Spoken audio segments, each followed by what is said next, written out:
Ito yung lugar na dito ako nagpapamassage minsan. Ang mga nagmamassage ay mga chinito. Minsan Japanese, minsan Thai.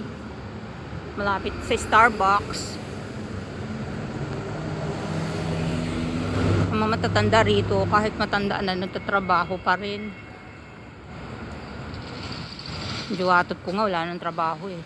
Pero gusto niya pa raw magtrabaho. Sabi ko, ako nga, hindi ko naranasan magtrabaho. Naawa ako sa kanila, pero minsan naiisip ko pag ako nasakay ng tren, siksikan. Para lang sila makapasok sa office. Nagtitiis sila ng siksikan, di makahinga. Yung nakakompress talaga sa loob ng tren. Katulad kahapon. Hindi ako sanay siksikan eh.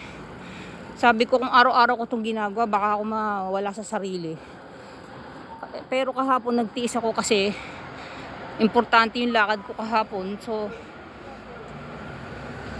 masyado kasing may mga nagse-cellphone. Parang takot ako sa mga puro nagse-cellphone. Itong lugar na to is station ko na. Pupunta tayo ng supermarket, tatawid tayo. Kailangan hintayin muna mag-green.